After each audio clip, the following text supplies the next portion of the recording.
Algo ay nagbago ng malalim sa loob mo sa unang 10 araw ng buwan ng Hunyo. Maaaring wala kang eksaktong mga salita upang ilarawan ito, ngunit ang pakiramdam ay ang bigat na daladala mo sa loob ng maraming buwan o marahil kahit na mga taon ay nawalan na lamang ng kapangyarihan nitong sumuporta sa iyo. Pumunta ako rito upang kumpirmahin sa iyo na ang hindi nakikitang pagsubok na iyong hinarap, yaong hindi napansin ng sino man sa iyong paligid at pinaghirapan mong dalhin ng tahimik, sa wakas ay natapos na. Pumasa ka. Ang pagsusulit na humingi ng labis sa iyong katatagan at sa iyong kakayahang mapanatili ang pananampalataya noong ang lahat ng bagay sa iyong paligid ay tila sumasalungat sa iyong daladala sa iyong puso, ay nalampasan ng matagumpay. Sa kabuuan ng pag-uusap na ito, makikilala mo ang 5 tiyak na senyales na nagpapahiwatig na ang siklong ito ng pagsubok ay winakasan ng isang nakatataas na kamay. Mauunawaan mo, minsan at para sa lahat, ang dahilan sa likod ng nakakapagod na pagsisikap na iyon na tila hindi namumunga at kung bakit ang iyong paglalakbay ay idinisenyo sa isang napakalungkot na paraan. At bago matapos ang sandaling ito, ipapahayag ko sa iyong buhay ang kumpirmasyong hinahanap mo sa panalangin, ang mismong nagdala sa iyo sa pagkikitang ito ngayon. Manatili ka sa akin hanggang sa wakas, sapagkat ang bawat patong na ating tatanggalin ay maghahayag ng isang katotohanang alam mo na, ngunit kailangan mong marinig na pinangalanan ng may kalinawan. Sa mga nakaraang linggo, nakaramdam ka ng pagkahapo na hindi pisikal. Ito ay isang pagod ng kaluluwa, isang pagkapagod na hindi nagagaling ng pagtulog dahil hindi ito nagmula sa trabaho, kundi sa paglaban na iyong pinanatili laban sa mga pangyayari. Napansin mo na ang mga lugar kung saan ka dati komportable ay nagsimulang magmukhang walang laman. Ang mga pag-uusap na dati ay may saysay ay tila ingay na lamang ngayon. Nagsimula kang gumising ng maraming beses sa parehong oras na parang tinatawag ka para sa isang appointment na hindi pa maintindihan ng iyong malay na isipan. Ang pag-iisa ay hindi isang parusa. Ito ay isang silid ng paghahanda. Ang iyong mga panaginip ay naging matingkad, halos parang sila ang iyong tunay na tahanan, habang ang gising na buhay ay tila isang patuloy na paghihintay para sa isang bagay na alam mong darating. Ang iyong mga daliri na nagtatype ng 3 numerong ito ay ang iyong pirma ng pagsang-ayon sa pagtatapos ng siklong ito. Ang 888 ay ang dalas ng pag-apaw, ang simbolo ng kawalang hanggan na yumuyuko sa sarili nito upang magsimula ng bago. Ito ang pagkilala na ang pagsubok ay tapos na at ang ani ay handa ng magpakita.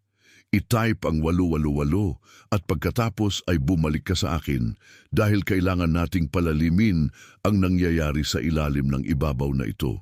Ang katotohanan ay gumugol ka ng mga buwan na nagpapatakbo sa ilalim ng isang lohika na hindi sa iyo. Sinusubukan mong ilipat ang mga bundok gamit ang lakas ng iyong mga bisig, samantalang ang kailangan lamang ay ang autoridad ng iyong boses. Nagpakahirap ka, nagtrabaho ka, nagpumilit ka, at sa bawat pagkakataong nanatiling sarado ang pinto, tinanong mo ang iyong sarili kung nasaan ang pagkakamali. Ngunit makinig kang mabuti, walang pagkakamali sa iyong pagsisikap. Ang iyong naranasan ay isang masinsinang pagsasanay ng pananampalataya. Kailangan mong patunayan sa iyong sarili at sa sansinukob na ang iyong pagtitiyaga ay hindi nakadepende sa nakikitang mga resulta. Kailangan kang huwag sa ilang upang pagdating ng kasaganaan, hindi ka lamang maging isang tagatanggap, kundi isang tagapamahala na may kakayahang panatilihin ang darating. Ang tila isang personal na pagkabigo o isang pagkaantala sa iyong buhay ay, sa katunayan, ang pagbuo ng iyong pagkatao. Ikaw ay hinuhubog para sa layunin at ang layunin ay nangangailangan ng isang pundasyon na hindi nasisira sa ilalim ng presyon. Ang iyong pagsisikap ay hindi nasayang. Ito ang pamumuhunan na nagbayad ng entrance para sa yugtong malapit mo ng tirahan. Tumigil ka na sa paghila ng mga lubid na hindi na nakakabit sa kahit ano. Naunawaan mo, marahil nang hindi mo namamalayan, na ang iyong katapatan ay hindi dapat sukatin sa bilis ng tugon, kundi sa katatagan ng iyong paglalakad. Ngayon, ang lupa ng iyong buhay ay binaligtad na. Ang dating tuyo ay dinidiligan na at ang dating nakabaon ay nagsisimula ng magpakita ng mga palatandaan ng pag-usbong. Isipin mo ngayon ang iyong puso bilang isang hardin na dumaan sa isang mabagsik at mahabang taglamig. Sa loob ng maraming buwan, naramdaman mong tumigas ang lupa. Ang mga ugat ay tila tumigil at ang ibabaw ay tuyo sa paghipo. Maaring naramdaman mong nakalimutan ka tulad ng isang lupang wala nang nag-aalaga. Ngunit ang hindi mo napansin ay ang panahong ito ng tila pagkatuyo ay ang sandali kung kailan ang buhay ay gumagalaw sa pinakamalalim na mga patong sa ilalim mo. Hindi iniiwan ng magsasaka ang bukid kapag nagpapahinga ang lupa.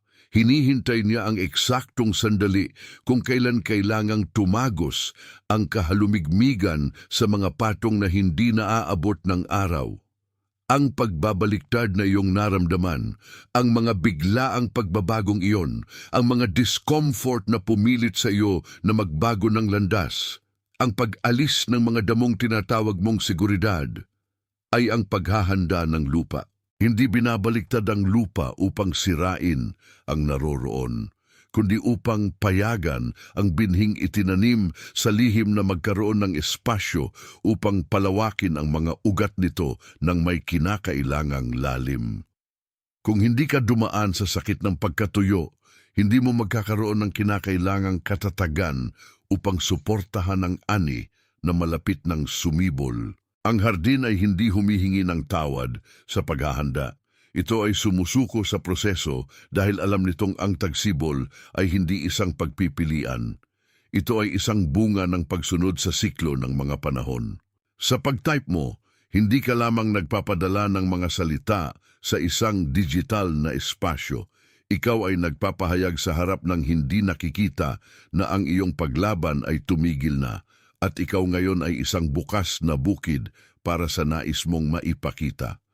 Hayaan mong ang pagkilalang ito ay magtatak kung saan ito humipo, eksakto sa gitna ng iyong kahandaan. I-type ang parirala at pagkatapos bumalik ka sa akin dahil kailangan nating maunawaan ang halaga ng iyong inayos.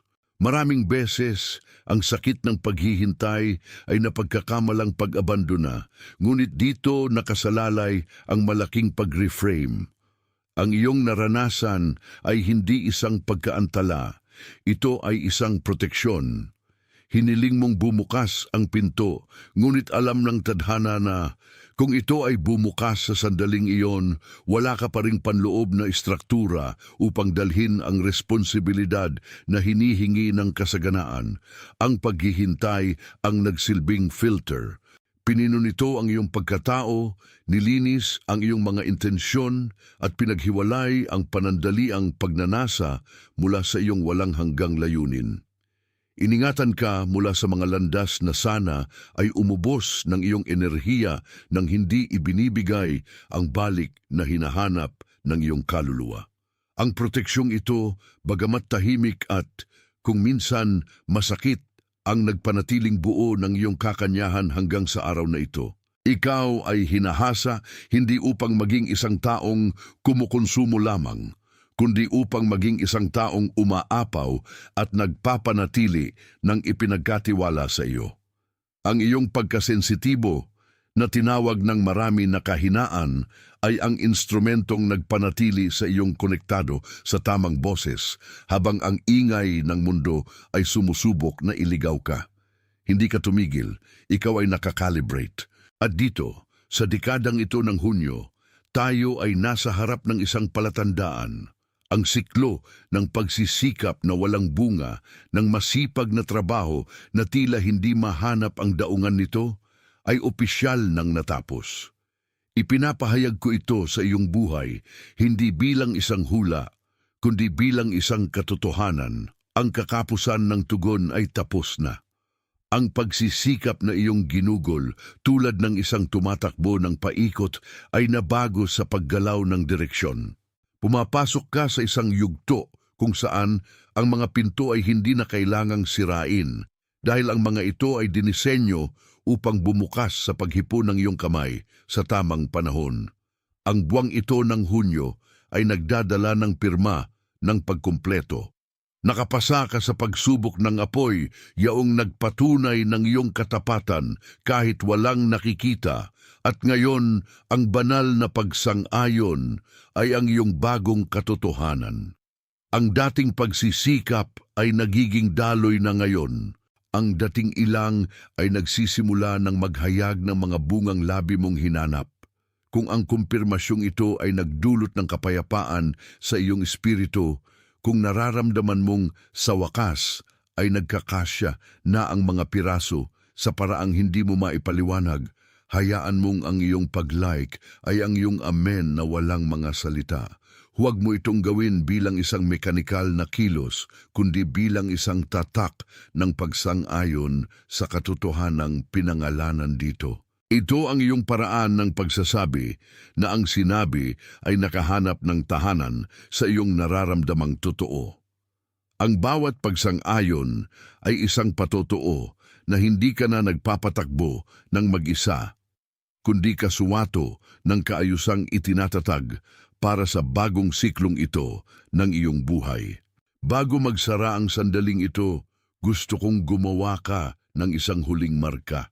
Huwag mo itong gawin bilang isang kahilingan o isang pag-asa, kundi bilang isang kumpirmasyon ng pagkakakilanlan. Ang kasunduang nabuo sa pagitan ng iyong espiritu at ng kalinawan ng buwang ito ang susuporta sa iyong paglalakad sa mga susunod na buwan. Isulat mo ng dahan-dahan. Damhin ang mga salita habang tinatype ito ng iyong mga daliri. Hayaan mong ang pisikal na pagkilos na ito ay maging refleksyon ng autoridad na iyong inaako ngayon. Hindi ka na pareho sa nagsimula ng panahong ito ng pakikinig. Ikaw ay isang taong tumawid sa pagsubok at tumanggap ng selyo. Damhin ang bigat ng mga salitang ito. Ikaw ay nakatuon, ikaw ay inatasan, ikaw ay isinugo. Ang iyong buhay ay tumigil na sa pagiging sunod-sunod na random na pagtatangka upang maging isang pagkakasunod-sunod ng mga banal na pagkakahanay. Hindi ka na naghahanap ng daan, ikaw ay naglalakad sa landas na inihanda. Pumasa ka sa pinakamabigat na pagsubok na maaari mong harapin at hindi ko ito sinasabi upang bigyan ka ng panandaliang aliw. Sinasabi ko ito upang pangalanan ang iyong naranasan sa mga nakaraang linggo.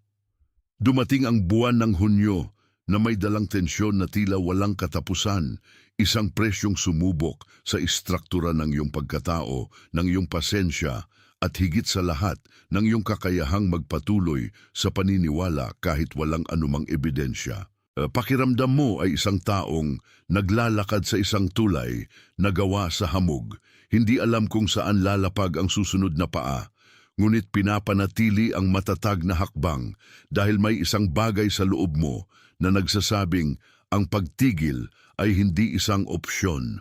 Ang pagpupursige na iyon, ang tahimik na pagsisikap na iyong pinanatili ay hindi napansin. Naghintay ka na ang pagsang-ayon ay magmula sa labas, na may isang tao na kikilalanin ang iyong halaga o na ang mga panlabas na pangyayari ay sa wakas ay magkakahanay upang bigyan ka ng senyales na ikaw ay nasa tamang landas. Ngunit ang hindi mo napansin ay ang pagsubok ay hindi tungkol sa huling resulta, ito ay tungkol sa iyong tindig sa panahon ng proseso. Ang senyales na pumasa ka ay ang malalim na pagkahapo na nararamdaman mo ngayon, isang pagkahapo na hindi pisikal, ito ay ng kaluluwa. Nakaramdam ka ng hindi maipaliwanag na emosyonal na mga alon, mga sandali kung saan ang katahimikan ay tila sumisigaw at ang mga walang kabuluhang pag-uusap ay tila nawawalan ng saysay, na parang nagsasalita ka ng isang wikang walang nakakaintindi sa paligid. Kung ikaw ay paulit-ulit na nagigising sa madaling araw, nararamdaman na ang iyong espiritu ay gising bago pa man mabuksan ng iyong katawan ang mga mata, alamin mong ito ay hindi insomnia. Ito ay isang pagsasaayos ng tuning. Ang iyong panloob na orasan ay nire-recalibrate para sa dalas ng bagong yugtong bumubukas. Kung ang iyong buhay ay tila isang larangan ng digmaan kung saan ang mga sandata ay tila napakabigat, ito ay dahil dala-dala mo ang bigat ng mga laban na hindi na pag-aari ng panahong ito. Kung kahit isa sa mga senyales na ito ay humipo sa kaibuturan mo, kung ang iyong dibdib ay nakaramdam ng kaunting gaan sa pagdinig ng mga salitang ito, hinihiling ko na gumawa ka ng isang simpleng bagay. Hindi ito isang random na numero. Ang 888 ay ang dalas ng pag-apaw, ang simbolo ng kawalang hanggan na tumatayo upang sabihin na ang dating nakapaloob ay maaari ng dumaloy. Sa pag-type ng mga numerong ito, ipinapahayag mo na ang iyong panahon ng kakapusan at ng pagsisikap na walang balik ay tinatapos na ngayon. Ito ang iyong paraan ng pagsasabi ng oo sa ani.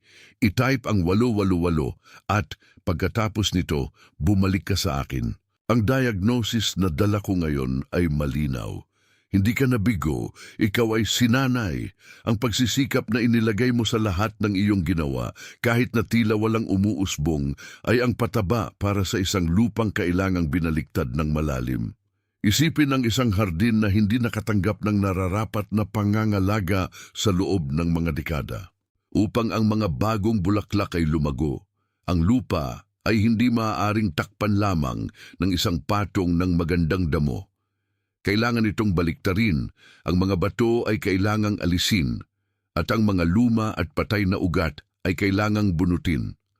Ang prosesong ito ay marahas para sa lupa, ngunit ito ay kinakailangan para sa buhay.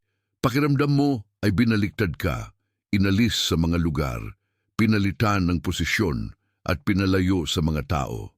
Lahat ng ito ay upang linisin ang daan. Akala mo ay nawawalan ka ng mga koneksyon, ngunit nawawalan ka lamang ng mga bigat na pumipigil sa iyong paglago sa bagong panahon.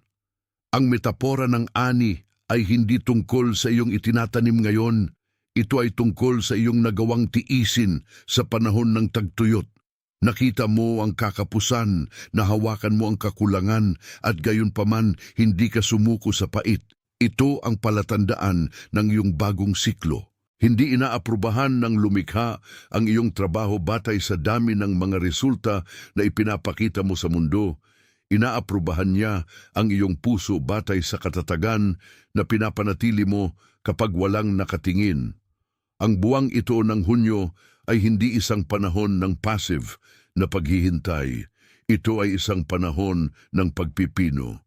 Ikaw ay inihahanda upang magdala ng isang autoridad na, kung dumating bago ka dumaan sa ilang na ito, sana ay sumira sa iyong sariling kakanyahan. Ang pagsubok ay hindi upang parusahan ka. Ang pagsubok ay upang protektahan ka. Tinitiyak na kapag ang pinto ay sa wakas ay bumukas, mayroon kang kinakailangang istruktura upang suportahan ang pagpapala. Ngayon, huminto ka sandali.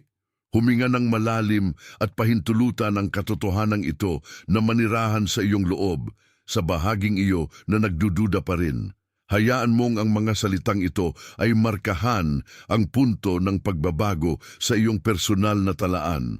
Sa pag-type mo ng ako ay handa na, inaako mo ang tindig ng isang taong hindi na humihiling, kundi ng isang taong handang tumanggap. Gawin mo ito ngayon na may kamalayan na ang iyong pangako sa katotohanan ang nagbubukas ng mga pintuan ng susunod na darating. Ang transisyon na iyong ginagawa ay isang paggalaw ng pagbabalik. Hindi mo kailangang bumuo ng isang bagong bersyon ng iyong sarili. Kailangan mong kalimutan ang mga patong ng takot at pagprotekta sa sarili na inilagay sa iyo sa paglipas ng mga taon. Ang iyong tunay na pagkakakilanlan ay mas malaki kaysa sa mga pangyayaring iyong hinarap hanggang ngayon. Ikaw ay hinubog upang maging isang tanglaw sa gitna ng kalituhan, ngunit upang lumiwanag, kailangan mong linisin ang salamin ng iyong lampara. Ang iyong naranasan ay ang pagpapakintab na iyon. Ang mga taong lumayo, ang mga planong nabigo, ang mga landas na hinarang, lahat ay isang proteksyon laban sa hindi nagsisilbi sa iyong layunin. Magpasalamat ka sa ipinagkait sa iyo, sapagkat ang ipinagkait ang nagpapahintulot sa iyong makarating dito. Pumapasok ka sa isang panahon ng kalinawan. Ang mga bagay na dati ay tila nakakalito. Ang mga tanong na dala-dala mo ng walang sagot ay magsisimulang maging transparent. Mapapansin mo na ang iyong intuisyon ay mas matalas, na ang iyong boses ay may mas bigat, at na ang mga desisyong gagawin mo ngayon ay may dalang kapayapaang hindi mo pa naramdaman. Nangyayari ito dahil hindi ka na nagpapatakbo mula sa pagsisikap ng tao, kundi mula sa banal na pagkakahanay. Ikaw ay naging isang tagapangasiwa ng iyong sariling kapayapaan. Unawain mo na ang pagsang-ayon na hinahanap mo mula sa mundo ay hindi darating dahil hindi alam ng mundo ang pinagmulan ng iyong paglalakbay. Ang pagsang-ayon na kailangan mo ay naibigay na, at ito ay nagmula sa isang pinagkukunang hindi nabibigo at hindi nagkakamali. Tumingin ka sa likod sa simula ng buwang ito. Tingnan mo kung gaano kakahina, kung paanong ang bawat maliit na pagsubok ay tila isang nakamamatay na suntok. Ngayon, damhin mo ang iyong katatagan. Nandito ka pa rin, may hininga ka pa, may pag-asa ka pa. Ito, sa sarili nito, ay ang ebidensya ng iyong pagsang-ayon. Ang darating ay hindi lamang isang sunod-sunod na araw, ito ay isang pagbuo ng isang bagong katotohanan. Huwag magmadali upang subukang unawain ang paano o ang kailan. Ang tanging trabaho mo ngayon ay manatili sa dalas ng pasasalamat at pagmamasid. Obserbahan kung paano bumubukas ang mga pinto nang hindi mo kailangang sirain ang mga ito. Obserbahan kung paano lumilitaw ang mga tamang tao nang hindi mo kailangang hanapin sila. Obserbahan kung paano nagpapakita ang probisyon nang hindi mo kailangang mawalan ng pag-asa. Kung may isang bagay sa mensaheng ito na nagkumpirma ng kinikilala na ng iyong espiritu, pahintulutan mong ang iyong like ay ang iyong amen na walang mga salita. Huwag mo itong tingnan bilang isang buton sa isang screen, kundi bilang ang tatak ng iyong pagsang-ayon.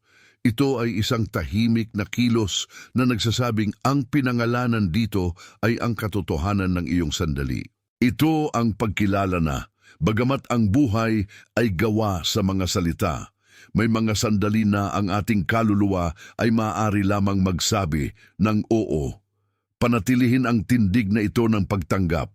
Ang ginagawa natin dito ay lumilikha ng isang espasyo kung saan ang iyong katotohanan ay maaaring huminga. Ang iyong pakikinig ay hindi passive. Ito ay isang aktibong anyo ng pakikilahok sa isang bagay na mas malaki kaysa sa iyong sariling talambuhay. Ikaw ay nire-reconfigure para sa isang dimensyon ng buhay kung saan ang imposible ay nagiging pamantayan, kung saan ang pagsisikap ay nagiging pamumulaklak. Yakapin ang pagbabagong ito ng walang takot, sapagkat ikaw ay inihanda para dito sa bawat araw na inakala mong nakalimutan ka. Ang iyong pinagdaanan ay ang kinakailangang pagitan lamang upang ang iyong sariling kwento ay makakuha ng hininga ng kawalang hanggan. Mayroong isang tiyak na kadena sa paraan kung paano nagsisimulang mag-organisa ang buhay sa iyong paligid ngayon. Napapansin mo na ang mga tensyon na dati ay nangingibabaw sa iyong mga iniisip ay nagsisimulang mawalan ng kulay, nagiging maputla sa harap ng bagong kalinawan na iyong nililinang. Hindi naman biglang nagbago ang mundo, ngunit binago mo ang lente kung saan mo minamasdan ang katotohanan. Ang dati ay binabasa bilang isang balakid. Ngayon ay napapansin bilang ang tabas ng isang daanan na bumubukas. Obserbahan ang katahimikan na naninirahan sa mga sandali ng pahinga ng iyong araw. Doon, sa katahimikang iyon na natutunan mong tirahan, ang mga sagot ay nagiging matatag. Hindi mo na kailangang manawagan para sa direksyon, sapagkat ang direksyon ay naging iyong sariling paglalakad. Ang transisyong ito ay hindi nangyari ng nagkataon. Ito ay resulta ng isang malalim na pagpipino na iyong tiniis nang hindi nagrereklamo, kahit na ang kalungkutan ay tila ang tanging kasamang magagamit. Ang iyong tahimik na katatagan ay ang kinakailangang pataba para sa iyong malapit ng anihin. Isaalang-alang ang oras na ginugol mo sa paghahanda. May mga buwan kung saan ang bawat hakbang ay tila isang pagsisid sa dilim, kung saan ang pagdududa ay bumubulong ng mga pangako ng kabiguan sa bawat sulok. Gayunpaman, nanatili ka.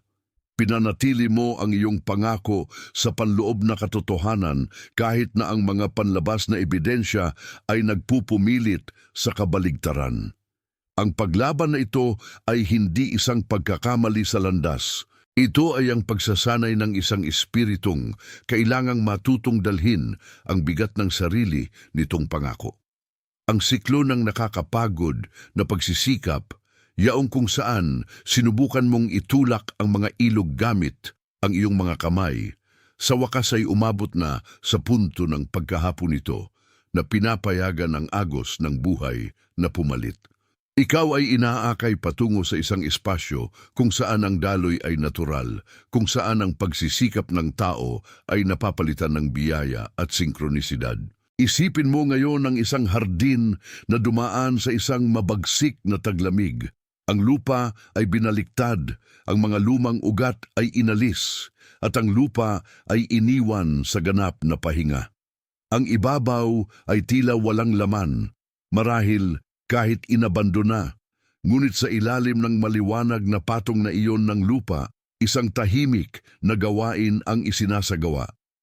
Ang mga sustansya ay muling namamahagi, ang mga patong ay naninirahan, at ang binhing inihagis doon ay naghahanda para sa tamang sandali ng pag-usbong. Ikaw ang hardin na iyon, lahat ng discomfort na naramdaman mo, lahat ng pakiramdam na ikaw ay binubuwag, ay ang paghahanda lamang ng lupa ng iyong buhay. Wala sa iyong naranasan ang nasayang. Bawat luha ng pagkabigo ay tubig. Bawat sandali ng paghihintay ay ang araw na nagpainit sa lupa. Bawat paalam ay ang pruning na nagpapahintulot sa bago na lumago ng mas malakas. Ang itinuturing mong pagkawala ay, sa katunayan, ang kinakailangang paglilinis upang walang pumigil sa iyong pamumulaklak. Ngayon mismo, habang pinoproseso mo ang paghahayag na ito, ramdam mo ang bigat na umaalis sa iyong mga balikat. Para itong baluti na isinuot mo para protektahan ang sarili mo sa mundong hindi nakaunawa sa iyong layunin, na nagiging hindi na kailangan. Maaari mong hayang bumagsak ang proteksyong iyon. Ang kapaligirang iyong tinatapakan ay sapat na ligtas para maipakita mo kung sino ka na talaga. Hindi mo na kailangang magpanggap. Hindi mo na kailangang patunayan ang iyong halaga sa mga taong walang susi sa iyong kwento. Ang iyong pagiging karapat-dapat ay likas na. Ito ay nasa iyong pagkatao, sa iyong kakayahang magpatuloy, sa iyong kahandaang maniwala kahit wala pang nakikita. Iyan ang tanda ng iyong pagtanggap. Kung may bahagi mo ngayon na nakikilala ang sarili sa paglalarawang ito, kung ang bigat ng pag-aalinlangan ay sa wakas ay nagbigay daan sa isang katiyakan na hindi mo maipaliwanag, alamin mo na ito ang kumpirmasyong hiniling mo sa mga gabing pagpupuyat. Wala ka na sa larangan ng pagsubok. Pumasok ka na sa panahon ng pag-aani. Pansinin ang maliliit na pagkakataong nag-uumpisa ng magmarka sa iyong araw. Ang mga taong tumatawag, eksakto nang iniisip mo sila.